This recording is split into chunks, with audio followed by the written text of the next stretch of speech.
Okay, what I want to go through is and this is partly what we've been talking about, the barriers. And I take you back to Sheryl Sandberg.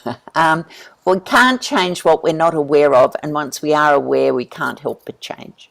So that's sort of what I'm hoping. If we look at the barriers, you will begin to think, okay, I can do something about that. I can change it. Bias, our own biases and other people's bias, and that creates a culture. Then there are the structural things, the policies, the practices and the systems. And then there are our personal things, our expectations, our confidence, our visibility.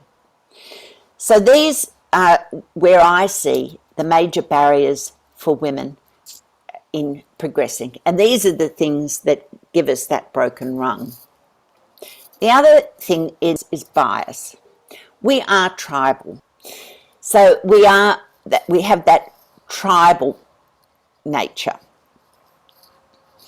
And the tribalism creates norms. And so the tribe that's in charge sets the norms and the conventions. And then we do this thing that we hire for people who can fit into those norms, and we call that culture fit.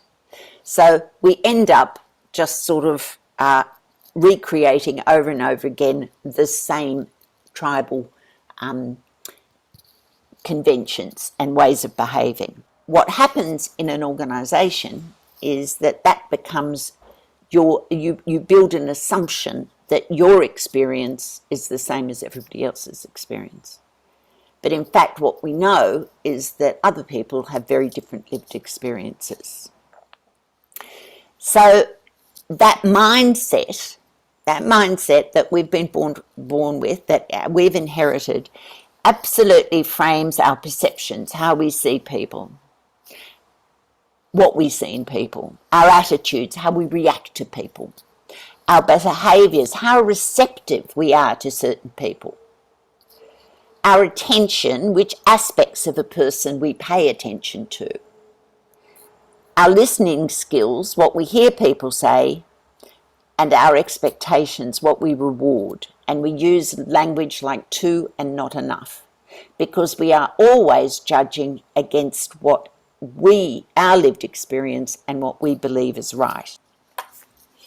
So then we hire for culture fit to fast track trust building, because that's what culture fit is. We want trust, so we get people who are like us, so they fit in quickly, you build trust, it's easier to work with and to collaborate.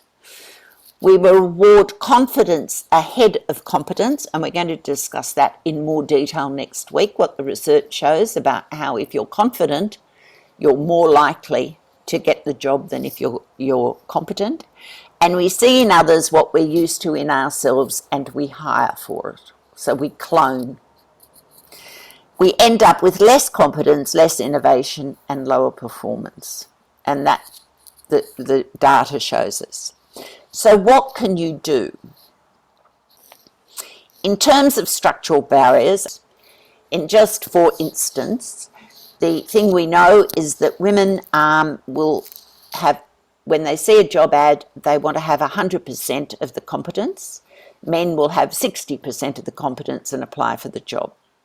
So when you put essentials in your job ad, that immediately puts women off, because they go, I haven't got all of those things. You need that psychological safety we talked about on last week, that you need everybody to have equal conversational turn taking and everybody to be heard.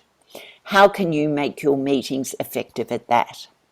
Feedback, I just talked a little bit about how when giving feedback, we tend to favour those who are like us. The opportunities that come for stretch work, for strategic projects, for innovation projects, make sure that you give them not based on the people who you like and trust, but based on the people who have got the skills and who can really contribute. It takes more effort, but it's worth it. Now, this was something that I found from McKinsey again, but it is a bit old, 2017. But what interested me about this was that inequality starts at the very first promotion. So it's not, there is this sort of notion of the glass ceiling that you get to a certain height and you don't get past that. But what the research suggests is that the inequity starts lower down in the career. It starts at your first promotion.